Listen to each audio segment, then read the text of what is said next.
Hello guys, welcome back to the channel, back to the garage. So, as you guys would have just seen, I stopped by Miller's Machine Shop today and I dropped the head off. The head for Caitlin, that we pulled the other evening.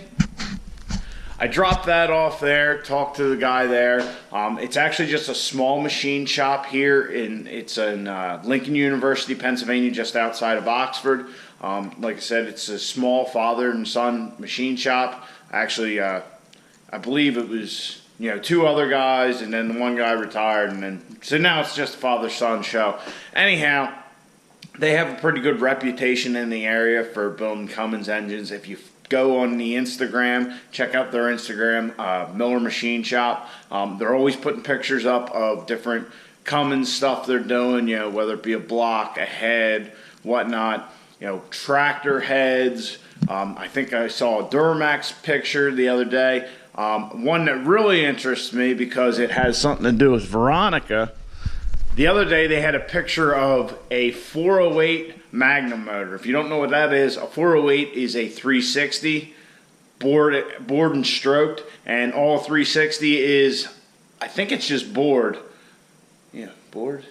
It's either a bored or a stroke. I think it's a bored 318, which is what is in Veronica. Anyway, so they're pretty well known in the area. There's a couple of local trucks that I know of that have motors that were built by Millers.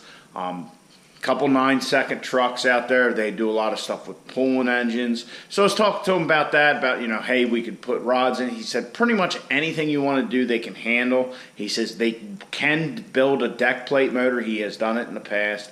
But how he does a deck plate motor, he will take a 6-7 block and deck plate it, but then they actually sleeve it down to a 5.9 is how he does it. A little bit different than the other ones that I know of.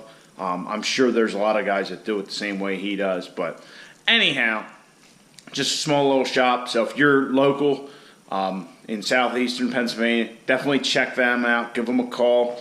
He said they'll probably start tearing it apart tomorrow. Hopefully I'll hear from them Monday or Tuesday because they're going to crack check the head, and then we'll talk about decking it and all that. Another thing, he said if I was going to stick with the 425 head studs, that he doesn't recommend O-ring in the head.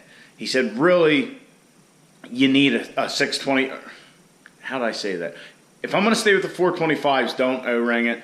He says you really need the clamping force of a 625 head stud to get it right. He says if you use 425s, he said you might end up still with a leak. So we're probably not going to O-ring the head because I'm going to stay with the 425s. And you might say, hey, we had a head gasket problem. Why are you going to stay with those same studs? Well, the reason is, and call them 425s, I guess the right name is ARP 2000s. So anyway, why would I stay with those?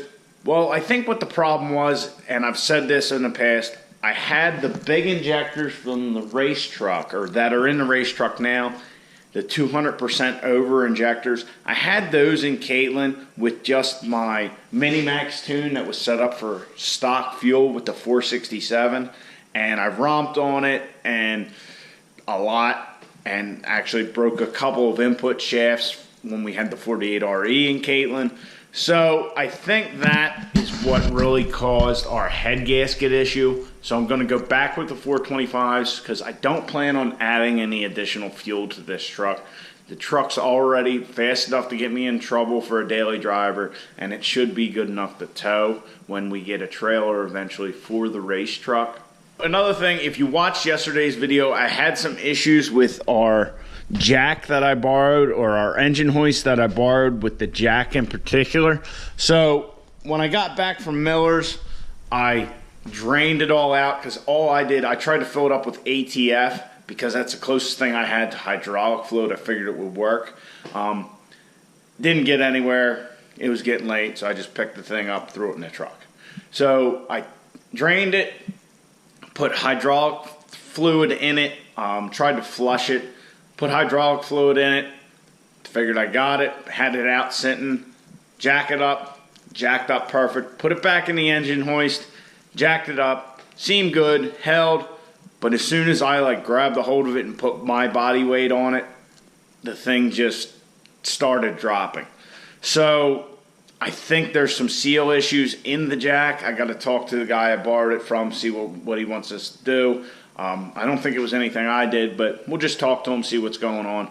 I know it has been around a little while, even though it looks fairly unused. So the engine hoist not being ready to go kind of screwed up my evening a little bit, because I actually planned on bringing the motor that we bought at the auction this summer, the 6.7 industrial motor in, and bring it in, and while Caitlin's down, while we don't have the race truck, we could bring that in here and start ripping it apart and just see what we had, see if I can find somebody who wants some of the industrial parts of it, and just kind of get that tore apart and see what's useful, and maybe figure out where we're going to go with it, because I would like to build a motor for the race truck. And at this point I'm kind of torn. I really would like to see what we've built, how far we can push that stock block. So if we have a block ready to go, it'll keep, minimize our downtime. So the hoist not working really screwed me on that. But with looking at that before I started messing with the hoist to try and fix it, we did have one stroke of luck. I remembered, I had that and I completely forgot, hey, we got a whole nother set of injection lines. So I don't have to get a new number 6, because if you remember when we pulled the head gasket, we started to round off that nut. And I say started, but it's pretty well rounded off. So I have another injection line for that, so I don't have to go out and purchase that. And, well, that's at least a little win for this evening, because we didn't really, get anywhere. Needless to say, the other thing that screwed me tonight for working on the truck here and getting the motor in and all that kind of stuff, a buddy of mine sent me a link to a Facebook page, and I'm not on the fuck book, so I figured I'd check it out, whatever. Well, it was a link to Ryan Milliken's Facebook page, and I guess the other night, earlier this week, he did a little walk around of his green car. And if you guys don't know about this green car, you definitely need to just check it out. Needless to say, the other thing that screwed me tonight for working on the truck here and getting the motor in and all that kind of stuff, a buddy of mine sent me a link to a Facebook page, and I'm not on the fuck book, so I figured I'd check it out, whatever. Well, it was a link to Ryan Milliken's Facebook page, and I guess the other night, earlier this week, he did a little walk around of his green car. And if you guys don't know about this green car, you definitely need to just check it out. Just ask Siri on a cell phone. That's how it was done. iPhone to the front. Pre-stage. So can the fan favorite diesel take out the nitrous entry? And Sapola taking his time going in. To the outran him. Boom! 59 beats a 460. Outran him. Wow. The hard work pays off. Put your hands together. Identical reaction time in the Nova. Drives around him on the top end by 13 thousandths of a second. It's an old gas drag car. It's I guess a steel roofed car. It's a door car. Pretty much like a Street Outlaws type car, if you will. But he's got a aluminum block 6.7 Cummins in it, and he was just going over the truck. It was, I guess he must have done it live, Facebook thing, and basically people were asking questions, and he was just telling them all about the car. He didn't hide anything about it. Told everybody what was in it, what they were doing, and basically he was saying that car makes, I think he said, what was it? Like, say 1,500 horse on fuel only, but they run a lot of nitrous. So with the nitrous, they're up to, they're up over 2,000 horsepower. But he said the way they keep that motor alive is they keep the torque out of it. So they just have one big single turbo on it, kind of like we do with the race truck. Well, his is obviously a lot bigger, and he has all forged internals, billet aluminum block, all that kind of stuff. But the way they keep everything happy is they try and pull as much torque out of it as possible. And he said, really, it's not the horsepower that kills them, it's the torque. He said, a 6.7 block like we have in Caitlin and race truck, he said, a 6.7 block is much stronger than a 5.9, even though, the internet kind of makes you think otherwise because everybody keeps breaking 6.7 rods. But he said, that being it's that much stronger, you could probably with a stock 6.7 block make 1,500 horsepower. No problem. He says, but you got to pull the torque out of it. You start throwing compounds on there and start bringing in low-end torque, it's just not going to like it. But you got a big single on there and try and pull the torque out of it, and there you go. It'll live.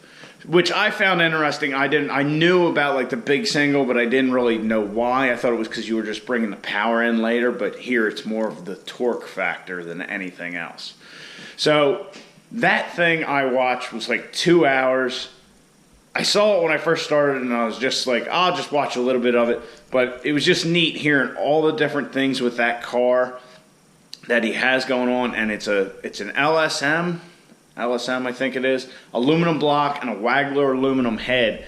And he said they can take that car, make a pass, which this weekend they're racing with the gas cars and all that, and they ran like, what was it, a mid 4-second pass, like 3 of them. They actually qualified for the race. They won 1 round, which no diesel car has ever even qualified for the race.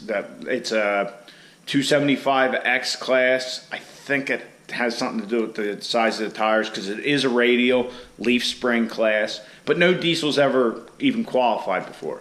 So it was just really interesting to hear about that car. But anyway, what I was saying is all that fuel, all that nitrous, making 4-second passes, he can hot lap that thing basically. He can take it, make a pass, and if he had to, he could come up and make another pass. But really, what they normally do, he'll make a pass and he can just wait 30 minutes and they could make another pass, which is pretty phenomenal, I thought.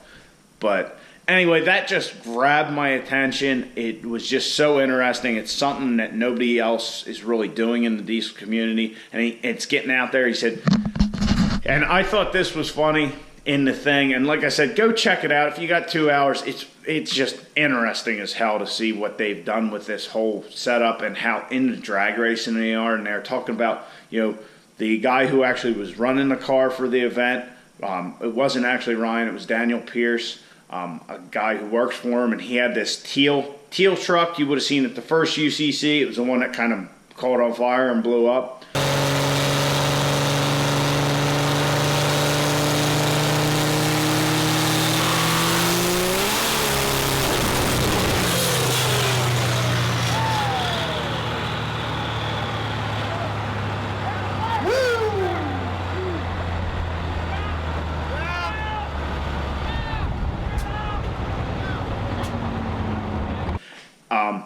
He was the one running, but they got so far down into it talking about the weight bias difference between the two drivers, because there's like a 70-pound difference between them, how that changed the weight bias from front to back by like a percent or two, which is just interesting as hell. But like I said, it just grabbed a hold of me and I couldn't stop watching. Oh, that's right. That's where I was going with that. The funny thing, he says, a lot of the gas guys always come up and ask if they're running it with propane. Because like back in the late 90s, early 2000s, that's what people had. They didn't put nitrous on their diesels. They put propane on them for whatever reason. Which was, like the way he put it, they can get as much fuel into that motor as it'll take. Way more than they even need. Said you add propane, you're adding another fuel source. So it doesn't really work, it works, but you got enough fuel. What do you need more fuel for? He says, now you put nitrous oxide in there, it's an oxidizer, and now it's like you're getting a whole lot more air. So once again, guys, just kind of like a little update about Caitlin and her head and some facts and a couple things you guys need to check out. Like I said, if you don't know about that green car, go check it out. Check out Ryan Milliken's Facebook page. Check out that post if you want to learn about that green car and know everything about it. I mean, they just got so in depth. So I hope you guys enjoyed the video. Sorry it was all just a bunch of me talking. We'll get back to working in the garage tomorrow night. But I hope you enjoyed. If you did, please like the video, subscribe to the channel, and I'll catch you guys. I'll catch you guys on the next one. Get out in your garage, get the wrenching on your truck.